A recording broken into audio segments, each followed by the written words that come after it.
The story of how I came to live at my current address is a story in itself, but I will briefly outline events. My marriage had come to an end and I needed somewhere safe for my 2 sons to live. At the time, they still saw their father, previous ex-husband to the one I am leaving, who lived with his mother, my son's grandmother. Between them they offered a place for my boys and me. Odd setup, I know, but as I say, that's a whole other story. I had only entered the house on a handful of occasions, prior to moving in, and had mostly stood in the passageway and on one occasion, entered the dining room. I was aware that an unhappy family had resided there before my ex's family had moved in, and my ex and his family had a fairly tragic history themselves. On moving in, I immediately felt a heavy and depressing atmosphere in the house. From my early teens I have been sensitive to such things and have been aware of a presence and/or atmospheric changes in many places, both in buildings and on open ground. This house felt overwhelmingly sad and tragic. Due to the events that were taking place in my life, I had a few days off work during this transition. I was a bit of an emotional mess, given the circumstances. But I felt blessed, as I had been given safe haven by the least likely people to extend the hand of kindness. I was to find the extended hand had quite a different motive in the end, but we live and learn. My ex-mother-in-law was not and never has been a tidy person, so that, coupled with the fact she had been away for a year, leaving her son and daughter, aunt and uncle to my boys, and a friend lodging in the house, I think it's fair to say the house was like something out of Hoarders. I suppose in part this was symbolic to my circumstance, but during my time off, I scrubbed that house from top to bottom. Although it still looked tired and worn, it was at least clean and tidy. This did not make any difference to the general feeling in the house. It was late August when we moved in and it was now leading up to Christmas 2008.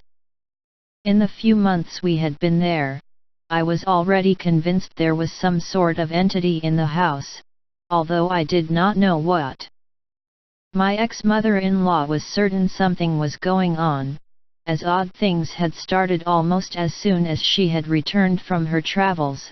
She returned to the house in the March, prior to my moving in during late August.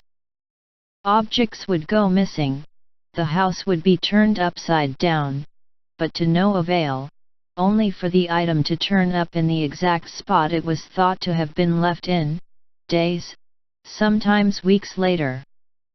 Pictures would fall off walls, most prominently at the top of the stairs, but throughout the house. TVs and radios would turn themselves on, as would various lights/lamps around the house, and there was a feeling of being watched. I was witness to all of these occurrences, but I would also see a black shadow from the corner of my eye. I didn't feel any of this was evil in any way, simply very sad. This brings us to Christmas Day 2008. I was in the kitchen preparing the veggies for the Christmas dinner. Everyone else was in the living room.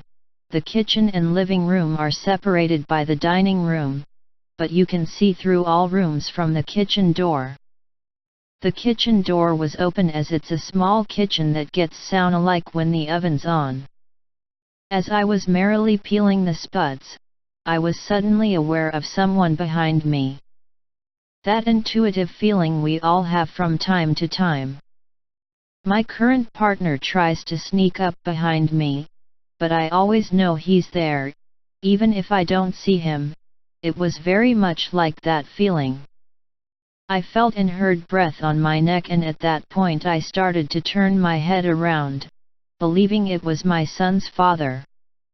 What I was met with instead was a solid black human shape, head, shoulders, chest, and arm.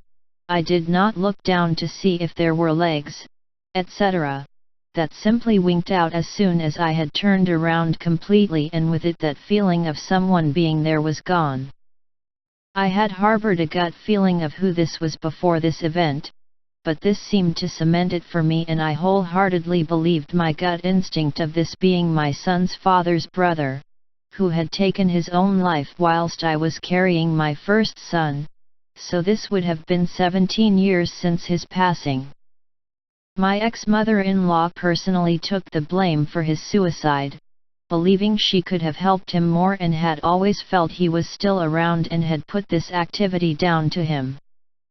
We had discussed this prior to this latest event, and she had finally come to accept that she could not have changed what happened, which gave her some internal peace, but did not change what was happening in the house.